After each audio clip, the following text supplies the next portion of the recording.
So this is for ShriRam number 487 and clause 18 for the 30 days recitation. Before that, for 488. Now, god of Nagas, Kindras, and the guardian of the eight quarters flocked to the Chitrakuta on that occasion. Shrirama made obeisance to them all, and the gods were glad to obtain the reward of their eyes. Raining flowers, the heavenly host exclaimed, Lord, we feel secure to their terrible woes, and returned joyfully to their several abodes. Hermits streamed in as they and Rama, they accounted all their spiritual practices fully rewarded.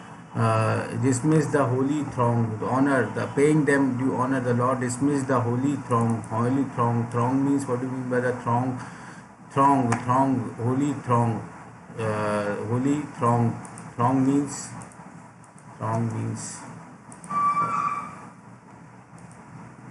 holy throng of their eyes. Raining flowers, the heavenly host exclaimed, Lord, we feel secure today. With great supplication, they described their terrible woes and returned joyfully to their several abodes. Hermits streamed in as they heard the news of the ShriRam, and the light of Prabhu had taken up. As they gazed on the beauty of Sita, Lakshmana, and the Sumantras and Rama, they accounted all their spiritual practices fully rewarded. After paying them due honor, the Lord dismissed the holy throng, and they practiced the yoga, contemplation, japa, muttering of prayers, and austerities, and performed sacrifices unmolested in their own retreat.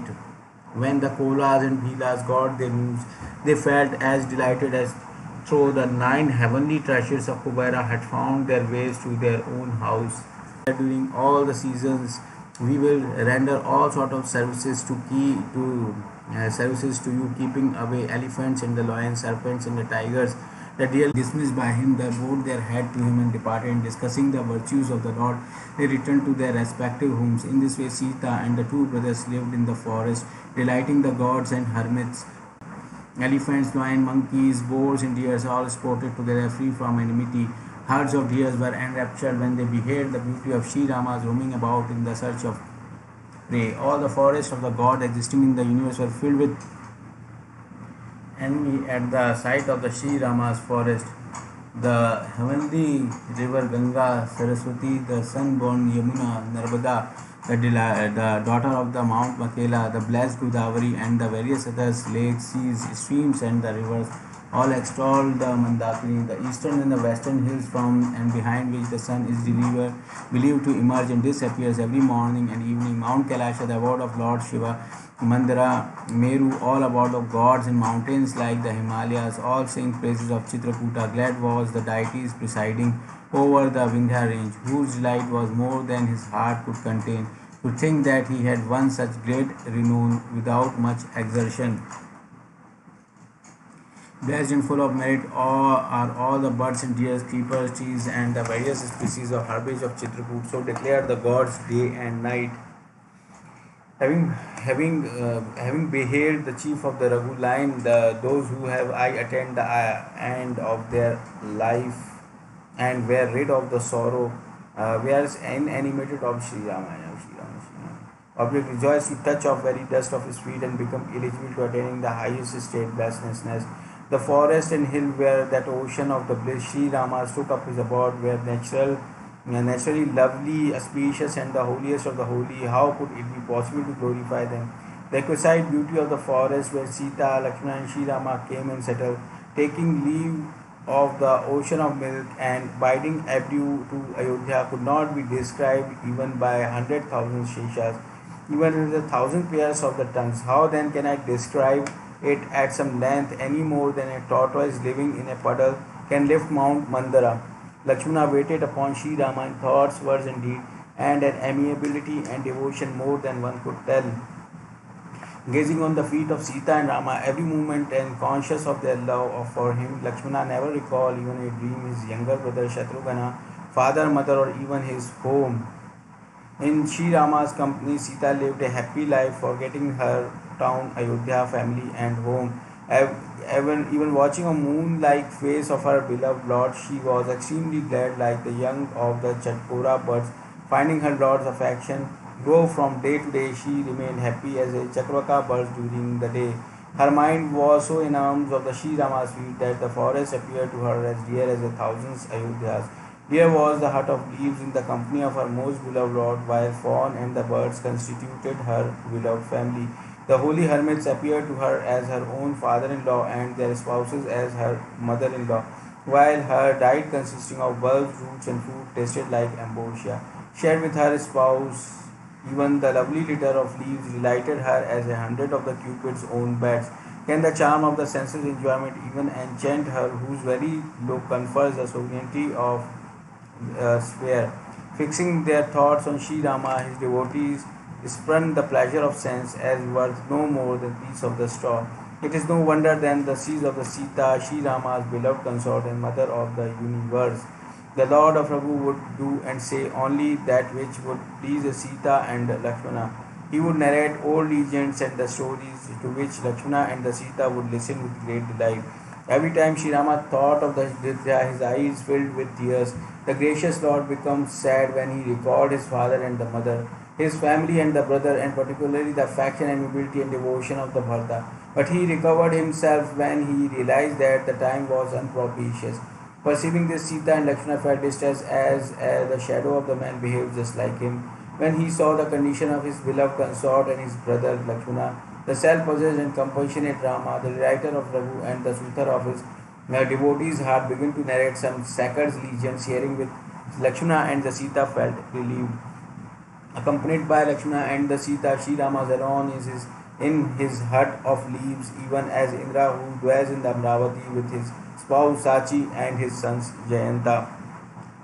The Lord looked after Sita and Lakshmana in the same way as the eyelid protect the eyeball, while Lakshmana in his turn waited upon Sita and the Sri Rama, the hero of Raghura, just as a fool who identify himself with his body,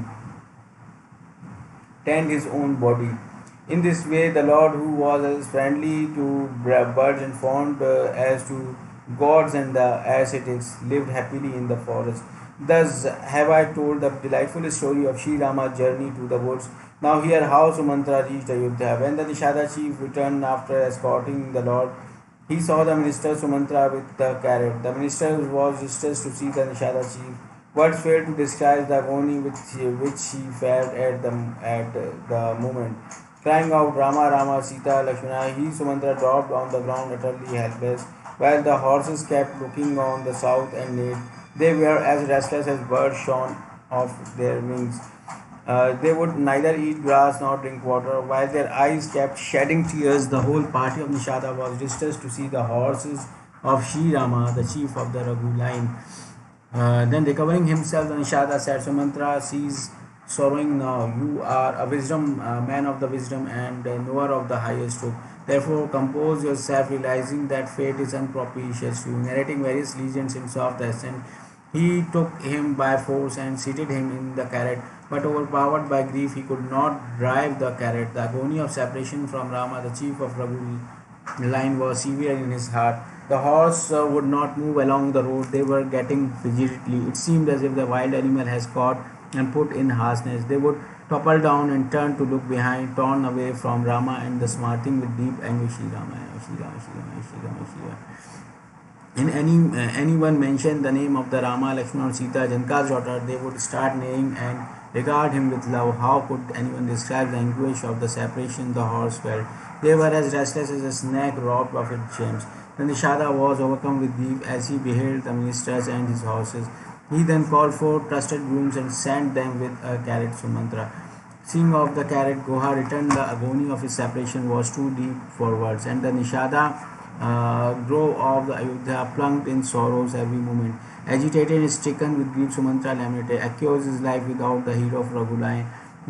This wretched body will not survive in the long run, but what a pity it did not earn fame by perishing at the time of its parting from the hero of Raghu race. This life has become a sink of infamy and sin.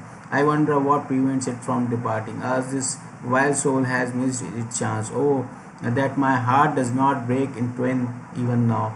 Wringing his hands and beating his head, he rued his lot like a miser who had lost his hordes of the wretched. It seemed as if after assuming the role of and posing as an eminent hero, great warrior had taken to flight.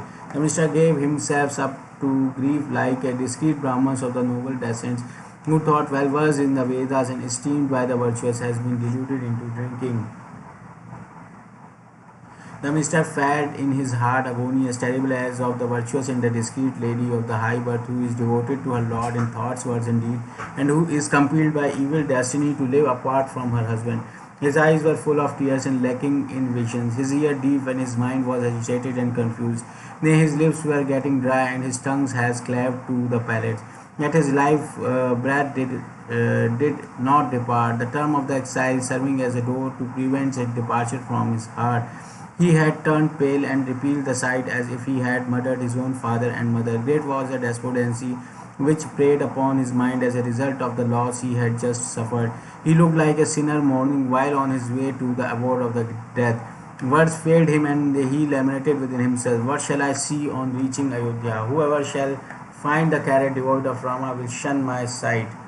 When the agitated citizen runs to make enquiries of me, I shall answer them all with the heavy loads on my heart. When all the helpless and afflicted mothers questions me, good God, what shall I say to them? When Lakshmana's mothers put questions to me, what glad tidings shall I convey to her? And when Rama's mother Kaushalya come running like a cow that has recently born a calf and had her tongue's thought fixed on it, the only answer I can make to her queries will be the Rama, Lakshmana and Sita, Vidya's daughter, have left for the woods.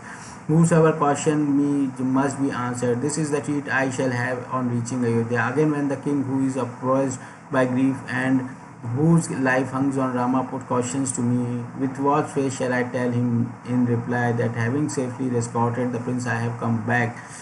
The moment he hears the news of the Lakshmana, Sita and the king will drop his body like a piece of straw. The swampy ground on my heart like a swampy ground like none did not crack even though the moisture in the shape of my most beloved Rama has left. From this I concluded that in this very frame God has endowed me a body fit for suffering the torture of hell. While Sumantra was thus lamenting on the way, his carrots presently reached the bank of the Tamsa river. He politely dismissed the Nishada who fell at his feet and returns with a heart stricken with grief. The minister hesitated to enter the city as if he had murdered his own preceptor, killed a Brahman or butchered a cow. He passed the day sitting under a tree and found his opportunity only when it was dusk. He entered Ayodhya in the dark and slunk into the place, leaving the carrot at the gate. All who heard the news flocked to the entrance of the royal palace to see the carrot. When they recognized the carrot and found the horse restless with their body wasting away as hell in the sun, the citizens, both men and the women, were so distressed as fish when the water runs short. The moment they heard of the minister's arrival, the whole Gynecum was restless. To him, the places looked as dreary as though it were an abode of his spirits. The deep agony, all the queens questioned him, but no reply came from him. His voice failed him. His ears could not hear, nor could his eyes see. He asked whosoever he met, "Tell me, where is the king?" Seeing his confusions, the maid servants conducted him to Kaushalya's apartment. Arriving there, Sumantra found the king as pale and lustreless as the moon without nectar, without a seat, conch, or ornaments. He lay on the ground in a most wretched condition. Having a sigh, he lamented even as Yayati when he had fallen from the abode of God. With his heart bursting with grief, every moment he looked like Sampati who had dropped from the heaven on account of his wings having been signs. The great lover of Rama cried, "Rama, Rama," and again Rama, Lakshmana, and Sita. The minister, on seeing the king, exclaimed salutatory words, "Jaya Jiva," and made obeisance to him by falling protest on the ground. The moment he heard this, the king rose in bewilderment and said, "Tell me, Sumantra, where is Rama?" The king pressed Sumantra to his bosom as if a drawing man had laid hold on some supports. Seating him affectionately by his sides and with the eyes full of tears, the king asked him, "Appraise me of the Rama's welfare, loving friend. Where are Rama, the lord of the Lakshmana and Vidya's daughter Sita? Have you brought them back or have they left for the woods?" As these words, tears rushed to the minister's eyes. Overwhelmed with grief, the king asked again, "Tell me the news about the Sita, Rama, and the Lakshmana." Recalling again and again Sri Rama's beauty, virtue, amiability, and temperament of the king sorrowed within himself, proclaiming my intention to install him as regent and exile him to the woods. But the news neither delighted his soul nor grieved it. But my life did not depart, even though I had to part from such a son who can be such a great sinner as I. Take me, my friend, to the place where Rama, Sita, and the Lakshmana are. If not, I sincerely tell you, my life is going to depart very soon. Again and again, the king asked the minister, "Communicate to me the news of my most beloved sons. Quickly, I contrive, my friends, a means whereby you may be able to bring before my eyes Rama, Lakshmana, and Sita." Recovering himself, the minister gently replied, "Your Majesty is learned and wise. Nay, you are leader of the brave and the courageous, my lord, and have always attended assemblies of the holy men. Birth and death and painful and the pleasurable experiences, loss and gain, union and the separation from the friends, all these, my lord, take place under the unalterable law of time and destiny, like the succession of night and day, who rejoice in prosperity and mourn in the adversity, while the wise accounted both alike. Therefore, exercising your mature judgment, take up courage and cease sorrowing, your friends of all." Their first halt was made by the side of the Tamsa, and next on the bank of the celestial river Ganga. Having bathed and drunk water, Sita and the two brothers remained without food that day. The Nishada showed great hospitality, and parties spent that night in the village of the Singarayura, Shrangavirapura. At daybreak, they sent for the milk of the banyan tree, and the two brothers coiled up their matted hair in the shape of the crown. Then Rama's friends Goha called for the boat, and after helping Sita to board it, Sri Rama followed suit. Lakshmana placed on the orderly way the two bows and the quairs, and himself boarded the boat on the receiving the Lord commands. Seeing my distress, the hero of Raghuveer summoned up courage and addressed me in the sweet accent, "Sire, convey my obeisance to dear fathers," and clasped to his lotus feet again and again.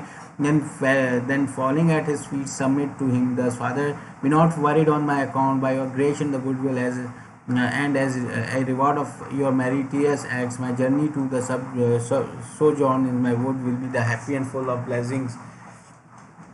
By your grace, dear Father, I shall have all sorts of comforts on my journey, and having obeyed your command, shall come back safe to behold your lotus feet once more. May consoling all my mothers fall at their feet again and again, and with the profuse entreaties make every effort, says to see that the Lord of Ayodhya. May my father pass his days happily." Clasping my preceptor's lotus feet again and again, give him my message. Pray, so exhort the Lord of Ayodhya that he may no longer grieve on my account. Humbling, approaching all the citizens, all my peoples, conveys to them my submission. Hereon is my friend in every way, who ensures the king happiness. Again, when the Bharta come, give him my message. Abandon not the path of rectitude. On assuming the office of the regent, cherish your subject in thoughts, words, and deed, and serve your mothers, treating them all alike. Again, brother, vindicate your brotherliness till the last day by serving your parents and kinsmen. And last but not the least, look after the king in such a way that he may never sorrow on my account. Here Lakshmana interposed some harsh words, but Rama checked him and then entreated with me, enduring me by himself again and again. Make no mention, dear fathers, the Lakshmana childishness. Sending her greeting, Sita opened his lips to say something, but was overwhelmed with emotion. Her voice failed, her eyes filled with the tears, and rained through her body. At this moment, in response to hint from the chief of Raghu, the boatsman propelled the boat towards the opposite bank. So departed the crown of the Raghu race, while I stood looking on with a heavy load on my heart. How am I to disguise my own anguish in that I came back alive bearing Rama's message? At this stage, Sumantra's speech failed him. Overpowered as he was by the grief and remorse due to the separation from Rama, no sooner had he heard the character's speech than the king dropped to hear of the character's speech. No sooner had he heard the character's speech than the king dropped to the ground, his heart burning with deep anguish, his mind being unhinged by excessive infatuation. He tossed about like a fish that has been inebriated by sucking the foam of early rainwater, which is intoxicating to the fish. All the queens wailed and wept. How can the great misfortune be described? At the sound of their wail, sorrow him itself was sorrowful, and endurance could no longer endure. Where there was the great torment at the sound of the outcry of the royal Gynecum, it seemed as if a cruel thunderbolt had fallen At night, on the large an inhabitant of birds, the live breath of the king had now stuck to his throat. He felt uneasy like a serpent robbed of its gems. All his senses were blighted as a cluster of the lotuses in the lake that had been left without water. When Kaushalya saw the kings withered and blessed, she concluded in her mind that the sun of the solar rays was about to set. Summoning up courage, therefore, Sri Rama's mother spoke were appropriate to the occasion. Ponder in your heart, my lord, and reflect that separation from Rama is a vast ocean. You are the helmsman, the Ayodhya, the bark which has been bought by your near and dear ones as its passengers. We can hope to reach a shore only if you have patience. If not, the whole family will be drowned. If you take a heart, the entity of mine, my beloved Lord, we are sure to see Rama, Lakshmana, and Sita again. Hearing these soft words, his beloved queen, the king opened his eyes and looked up like a writhing rat fish that has been sprinkled with cold water. Recovering himself, the king got up and sat down. Tell me, Sumantra, where is my gracious Rama? Where is Lakshmana? Where is my loving Rama? Where is my beloved daughter-in-law Videhi? The restless monarch wailed. In many ways, the night seems to him like a age, and he felt as though it would never end. He was reminded of the blind hermit's curse and narrated the whole story of Kaushalya. He was filled with agony as he related the circumstances. Fee on the hope of the surviving without Rama, what shall I gain? By perceiving this body with his failed to keep my vows of the love, O delighter of the Raghu, who are dear to me as life. Already I have lived too long without you. Janka's daughter and Lakshmana, chief of the Raghu line, who gladdened the loving heart of your father as a rain cloud delights out the Chatkas birds. Crying Rama, Rama, and again Rama, and yet again Rama, Rama, Rama. The king cast off his body in his agony of the separation from the chief of Raghunain and ascended to the abode of gods. It was King Dasharatha who reaped the reward both of his life and death. His untarnished fame spread through a number of universes. As long as lived, he gazed on Sri Rama's moonlight countenance and brought glory to his death by making the separation from the Sri Ramas his excuse for it. Stricken with grief, all the kings wept and praised his comeliness of the form, amiable manner, bodily might and majesty. They lamented in varieties of ways, throwing themselves upon the ground again and again. Men servants and the maid servants alike wailed in anguish, and there was weeping in every house throughout the city. Today has said the son of the solar rays, the perfection of the rightness, as his repository of beauty and virtues. Everyone abused Kaikeyi, who had robbed the world of its very eyes. In this way they wailed till the close of the night, and all the great and the enlightened hermits arrived. The sage Vashishta narrated a number of legends befitting the occasions and dispersed the gloom. They hung over them all the night light of his wisdom. The sage caused a boat to be filled with oil and had the king's body placed in it to guard against decomposition. He then summoned envoys and spoke to them thus: run quickly and go to the Bharta, but break not the news about the king of the anyone at any place. Approaching Bharta, tell him only this much: the preceptor has sent for you two brothers. Hearing the sage's order, the courier rushed along with a speed that would put excellent street to shame. Even since things began to take vicious turns in Ayodhya, evil omen occurs before Bharta. He saw fearful dreams at night and on wakening in duggles and saw all sorts of the unpleasant speculations. He would perform consecrations, water even Bhagwan Shiva in various ways and invoking the great Lord in his heart, begging of him the welfare of his parents, family and half brothers. While Bharta was thus passing in anxious times, the courier arrived, and hearing the Guru's commands, he proceeded with an invocation of the Lord Ganesha. Urging the horses to run as fast as the wind, he went to his journeys, crossing difficult streams in the forest. There was such a great anxiety in his heart, and nothing would please him. He thought to himself, "Would that I could fly home." Every movement hung hung heavy like an ear. In this way, Bhartas drew near to the city. Evil omens occurred to him as he entered the city. Crowds, scorns in the ominous ways and undesirable places. Donkey and jackass gave a cry that foreboded evils and which pierced Bhartas to the heart as he listened to it. Lake and the rivers, groves and the gardens had lost their charms, while the city more particularly dismal looked. Birds and the fawns, horses and the elephants were too rash to look at. Undone by the fell disease of the separation from Rama, the people of the city, both men and women, were extremely miserable, as though all of them had lost everything they had in their possessions. The citizens made him but spoke not a word. They made obeisance and quietly passed on. Bharata too could not inquire after their welfare, his minds being obsessed with fear and grief. The bazaars and the streets repeat the sight as though a wild conflagration has broken out in the city of on all sides. Keke, who was to the solar rays what the moon is to the lotuses, was rejoiced to hear of her son's approach. Preparing lights to waving round his head, she sprang up and ran glad at heart, and meeting him at the very door, conducted him into her apartment. Bharata saw with mothers that while the household wore a ragged appearance like a bed of the lotuses blasted by the forest, Keke was as happy as a Bhila woman who had set a whole forest ablaze. Seeing her son melancholy and depressed in spirit, she asked him, "Is all well in my mother's house?" Bharata assured her that everything was well and then inquired after the health and the welfare of his own family. "Tell me, where is my father and where are all mothers, and where is my Sita and my beloved brother ShriRama and Lakshmana?" On hearing her son's affectionate words, the sinful woman brought crocodile tears to her eyes and spoke words that pierced his ears and soul as so many shafts. "I have accomplished everything for you, my son, and poor Mantra has been great help to me. Only God has merited our plans as a little before they could be completed. The king has departed to Indra's paradise. As soon as he heard his Bharata was overcome with grief as an elephant who is terrified as a roar of the lion. Crying, "Father, Father, my father," he fell the ground much agitated. "I could not see you before you left, nor did you, my father, entrust me to the care of the Sri Rama." Then collecting himself, he got up with some efforts and said, tell me, mother, the cause of my father's dismiss." Hearing the words of her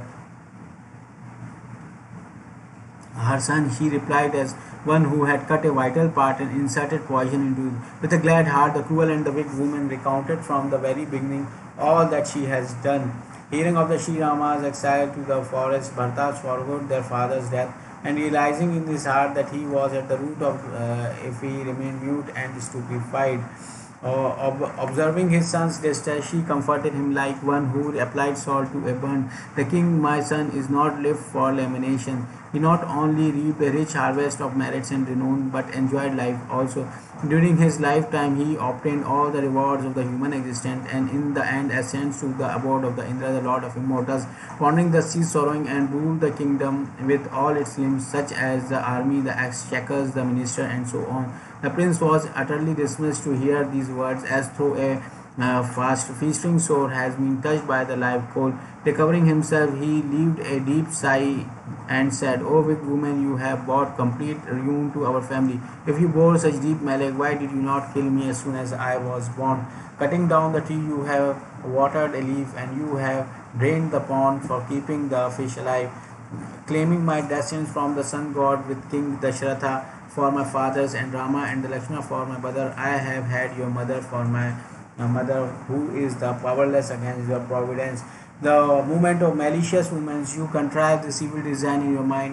How is in your heart did not break into the pieces? While asking for the boon, did you not conscience pinch you? Your tongue did faster, nor did your mouth become free of maggot. How did the king trust you? Surely God must have robbed him of his sense on the evening of his death. Even the Creator has not been able to know the working of the woman's heart, the repository of all deceit, sins, and the wise. Simple, amiable, and the pious as the king was, how could he know the nature of the woman? What living creature is there in the verse to whom the Lord of Raghu is not dear as life itself? Yet even that Rama appeared to you as a great enemy. Tell me the truth. Therefore, to what species do you belong? Whatever you may be, you had better bathe up your face with ink and leaving my presence remove to the some place out of my sight. Nay, God has created me out of one Keke hostile to Rama, who is there so sinful as myself. I in vain, therefore, do I taunt you. When Shatrugna heard the mother Kaikeyi's weakness, he burns all over with rage, but there was no help. That very moment came the humpback Mantra, clad in the variety of rich costume and adorned with various ornaments. The very sight of that movement filled Lakshmana's younger brother with anger, as though clarified butter has been poured into the fire. Springing towards, he kicked her with such steady aim at the hump that she fell flat on her face and screamed aloud. Her hump was smashed, her head split, and her teeth broken, and her mouth smeared blood. Oh my God, what harm have I done? Surely this is a ill recompense of my service. Hearing this and thus seeing her wild from head to foot, Shatrugna, the slayer of the foe, seized her by hair on her head and began to drag her till the merciful Bharata recused her. The two brothers then called on the mother Kaushalya. In sordid attire, pale, agitated and oppressed with woe, and with a wasted frame, she looked like a lovely celestial keeper of the god blasted by frost in the forest.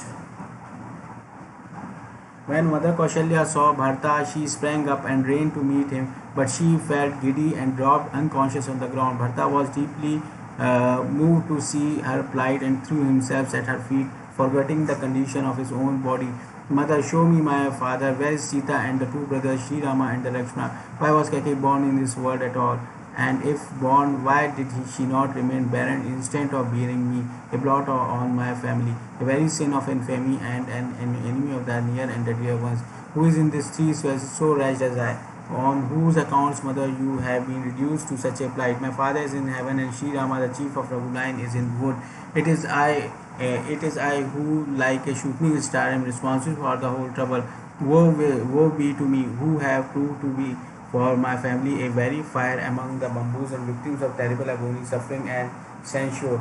On hearing Bharta's tender words, Kaushalya rose with a renewed effort, and lifting him clasped to her bosom, while tears streamed from her eyes. Rulers by nature, woman Kaushalya pressed him in her bosoms and utmost affection, as though himself Rama himself had come back. She then embraced Lakshmana's younger brother Shatrugna. Her heart was full with grief and love. Everyone who saw her loving disposition said, Rama's mother, that she is no wonder she should be so loving. The mother seated Bharata in her lap and wiping away his tears, spoke to him in soothing words.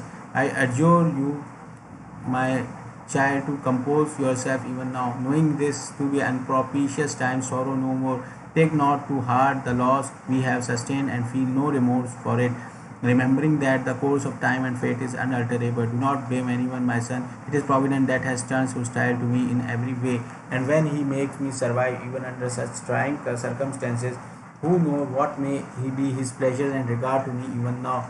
At his father's behest, dearest child, the hero of the Raghu line, discreet his ornaments and princely appearance, and put on the 100th dress, consisted of bark of trees, without either sorrow or exclusion. With a cheerful countenance and without either joy or anger, he comforted all in every way and proceeded to the forest. Hearing this, Sita followed him and would not stay, devoted as she was to the Rama's feet. Lakshmana also, when he heard this, sprang up and accompanied them. He would not be left behind, even though the Lord of Raghu tried his best to detain him. The Lord of Raghu then bowed his head to all and departed with Sita and his younger brother Lakshmana. So Rama, Lakshmana and Sita left for the wood, where I neither accompanied them nor sent my soul after them, leaving my body here. All this happens before these eyes, and yet this wretched soul did not take leave of the body. I am not ashamed of my love to think that a son like Rama should have a mother like me. The king knew well how to live and how to die, whereas my heart is 100 times harder than adamant. Sri Ramayana, my Sri Ramayana. Adamant means adamant. Adamant means refusing to pursue to change one's mind, refusing to pursue or change one's mind, refusing to pursue change of mind. Pursues change of mind. Hearing Kaushalya's word, Bharata and the whole Gynecum wailed in distress. The king's palace seemed the very abode of sorrow. Much agitated, the two brothers Bharata and Shatrugna loudly lamented, and Kaushalya clasped him to her bosom. She comforted Bharata in many ways and tender words of the wisdom to him. Bharata too, in his turn, consolidated all his mothers, narrating legends from the Puranas and the Vedas. Joining both his palms, he addressed them in the clueless, innocent, simple, and the charming words. The sin attaching to the murder of one's mother, father, or son, and to the act of setting fire to the cow pen or the village of the Brahmins, and those incurred by slaying a woman or child and by administering poison to a friend or a monarch, all the major and minor sins of thoughts, words, or deeds that have been enumerated by the seers, let all such sins be mine. If my mother, this plot has my concurrence. May Providence award me the fate of those who, forsaking the feet of the Sri Hari and Lord Shiva, worship frightful ghost. If mother, I have complicity in this plot. If mother, all this has my approval, let me share the terrible fate of those who sell the Veda, exploit their piety, are given are given to the backbiting, expose other sins, who are deceitful, with quarrelsome, and the irresistible, who revile the Vedas and are hostile to the word, they who are greedy and the lecherous and behave as a rapacious do, and who cast their eyes on others' wealth and the others' wives. Nay, mother, if I ever knew these secrets, may Lord Shiva allot me the fate of those wretches who love not the company of the virtuous, who have rejected the path leading to the God realization, who worship not Sri Hari even though blessed with the human form, and take no delight in the glory of the Sri Hari and Lord Shiva, who have abandoned the path of the Vedas and follow the contrary way, and who are imposed and deceive the world by assuming false appearances. Hearing Bharta's truthful, artless, and the sincere words, Mother Kaushalya said, "You, my dear child, have always been beloved Rama in thoughts, words, and deed. Rama is dearer to you than your own life, and likewise you are dearer to the Lord of the Raghu than this own life. The moon may diffuse poison through her rays, and snow emits fire. Nay, an aquatic creature may shun water, and spiritual enlightenment may fail to eradicate errors. But in no case will you turn hostile to Rama. Those in this world who allege this plot was contrived with your connivance shall never attain happiness or the salvation even in a dream." So saying, Mother Kaushalya clasped Bharta to her bosom. Milk began to flow from her breast, and her eyes filled with tears. In this way they squatted away the whole night, lamenting in profusion. The sage Vamadeva and the Vashishta then came and summoned all the ministers and the elite of the city. Vashishta admonished Bharta in many ways, speaking to him words of wisdom appropriate to the occasion. "Having courage in your heart, dear sons, to do what the occasion demands." Today, hearing his preceptor's commands, Bharta rose and asked everything to be got ready. He had the king's body washed in accordance with the Vedic rites and caused a most splendid funeral pyre to be prepared for him. Clasping the feet of the mothers, Bharta prevented them from ascending the funeral pyre. They all stayed behind in the hope of the seeing Sri Rama. There arrived many loads of the sandalwoods and aloes with diverse other excellent aromatic herbs of the untold varieties. The pile was ravished in an artistic way on the bank of the Saryu river, and looked like a lovely ladder reaching to the heaven. In this way, all the rites of the ceremonies were gone through, and then the funeral party bathed with due ceremony and offered a handful of water and sesame seed to the departed soul. After asserting the views of all the Smriti texts, the Vedas and the Puranas, Bhartas performed the ceremony of the Dasagarata. Shri Ramayana, Shri Ramayana, Shri Ramayana, Shri Ramayana, Shri Ramayana, Shri Ramayana, Shri Ramayana, Shri Ramayana, Shri Ramayana, Shri Ramayana, Shri Ramayana. Whatever order the great Sikh Vashishta gave to a particular point, Bharta carried out all in the thousands ways. He bestows all sort of gifts on attaining purity. He gave away cows, horses, elephants, and the conveyance of the various sorts. And even so, throngs, ornaments, and the costume, food grain, lands, money, and the houses and the Brahmans had all their desired fulfilled on receiving them. Whatever rites Bharta performed for the benefit of his father in the other words were more than 100,000 tongues could recount. Then, after determining an auspicious date, the great Sikh Vashishta came and summoned all the ministers as well as the elite of the city. They all repaired to the council chamber and sat there where the two brothers Bharta and the Shatrughna were also sent for Vashishta, seated Bharta by his sides and spoke to him words full of wisdom and piety. First of all, the great sage repeated the whole story of the Kakai's willy doing and paid his tribute to the vows of piety and truthfulness of the king Dasharatha, who remained true to his loves even as a cost of his life, and as a great hermit spoke to Sri Rama's virtue, amiability, and kind disposition. Tears came to his eyes, and thrill ran through his body. Again, when he extolled the affection that Lakshmana and Sita bore towards Rama, the enlightened sage was overwhelmed with grief and emotion. "Listen, Bhartas, formidable is the fate." The Lord of Sages sorrowfully exclaimed, "Loss and gain, life and death, glory and infamy, all these lies in the hands of the Providence." Arguing thus, who should we blame and with whom should we be angry without any cause? Ponder in your heart, my son, that King Dashata is no worth grieving for. Pitiable is the Brahmar who is ignorant of the Vedas and who has abandoned his own duty and is engrossed in the pleasure of the senses.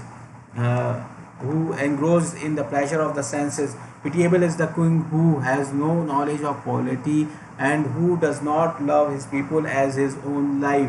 Pitiable is the Vaishya, the member of the trading class, who is niggardly, through rich, who is not perfect in hospitality nor in devotion to the Lord Shiva. Pitiable is the Shudra, the member of the laboring or artisan class, who is disrespectful towards the Brahmins, loquacious and proud of his knowledge, and love to be honored. Pitiable again is the woman who deceives her husband, is crooked and quarrelsome, and follow her own will. Crooked and quarrelsome. Crooked means, what do you mean by the crooked? Crooked means best in twisting shape, out of place, dishonest, illegal, dishonest. Annoyed is called crooked. Annoyed is called crooked. Annoyed is called crooked. Annoyed is called crooked. Annoyed is called crooked. Annoyed is called crooked. X. Dishonest. Annoyed and dishonest is called crooked. Annoyed and dishonest is called crooked. Annoyed and dishonest is called crooked. Annoyed and dishonest is called crooked. Annoyed and dishonest is called crooked. Crooked and quarrelsome and follow her own will. Quarrelsome and follow. Quarrelsome means follow. Quarrelsome. Quarrelsome means give to the quarreling. Quarrelsome and follow her own will. Pitiable is the religious student who break his vows and obey not the order of his preceptor, who break his vows and break his vows and not obey the order of his preceptor. Nay, pitiable is the household who out of ignorance forsake the path of the duty, and pitiable the recluse who is attached to the words and lack discretion and dissipation. Pitiable is the anchorite who have given opinions and developed a liking for the luxuries. Pitiable is the backbiter who is angry without cause and enemy of his own parents, preceptor and brothers. Pitiable is every way is he who harms others, cherished his own body and exceedingly heartless. And pitiable is in every respect is he who is not sincerely devoted to Shri Hari. The Lord of Vaishla is not worth grieving for it. His glory being manifested through all the 14 spheres. There never was, nor is, nor shall be hereafter a monarch like your fathers Bharta, Brahman, Vishnu, Shiva, and the Indra, the Lord of Celestials and the guardian of the quarters. All sing praises of the King Dashratha. Tell me, dear child, who can glorify him, who begot such pious sons as Rama, Lakshmana, Shatrugna, and yourself?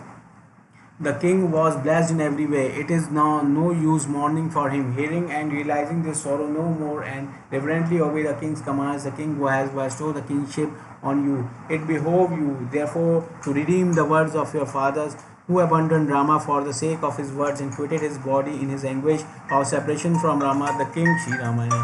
Rama, the king, did not love his own life as he did his words. Therefore, dear son, redeem your father's words, reverently obey the king's command.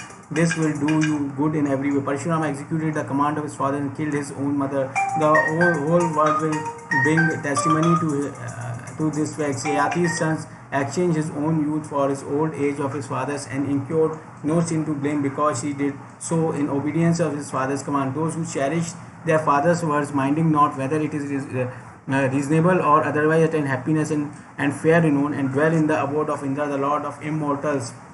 Therefore, you need must redeem the king of the words, cherish your subjects, and cease to grieve. The king in heaven will derive solace, while you will earn merit and the good fame, and shall incur no blame. It is well known in the Vedas and have the sanction of all that the crown goes to him on whom the fathers bestow it. Therefore, rule the kingdom free, feel no remorse, and accept my advice as a salutary. Rama and Videha's daughter Sita will be gratified when they hear of it, and no wise man will call it wrong. Kaushalya and all the other mothers too will be happy in the happiness of the people. He who will know the supreme affinity between you and Rama will have perfect goodwill towards you. When Rama returns home, you may hand over the kingdom to him and serve him with idle affection. The minister submitted with joint palm. You must obey the order of your preceptor. When the Lord of Raghu come back, you may do what you think fit then. Summoning courage, Kaushalya says, Salutary, my son, is your Guru's command. The same should be respected and obeyed by your conductive of your good. Cease to grieve, realizing the vicissitudes of life. The Lord of Raghu is in the forest, and the king is in the heaven, the abode of God. While you, my son, are thus giving way the faint hardness. You, my child, are the only support of all, including your family, subjects, ministers, and all your mothers. Perceiving the antipathy of gods and the relentless of the fate, I adjure you by my life to have courage. Reverently obey your Guru's commands, cherish your subject, and relieve the affliction of your family.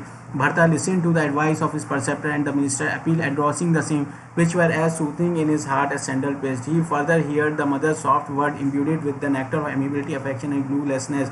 Bharata grew restless when he heard mother's Kaushalya's speech imbued as it was with the nectar of sincerity. His lotus eyes shed tears that water the fresh shoot of desolation in his heart. All those who saw his condition at that time forgot their own existence. Everyone says Tulsida reverently extolled him as the perfection of artless love. Joining his lotus palm, Bharata, who was foremost among the strong-minded, took courage and proceeded to give befitting replies to all that was steeped as it were in nectar. Pause 18 for the 30s recitation. Shri Ramayana, Shri Ramayana, Shri Ramayana, Shri Ramayana, Shri Ramayana.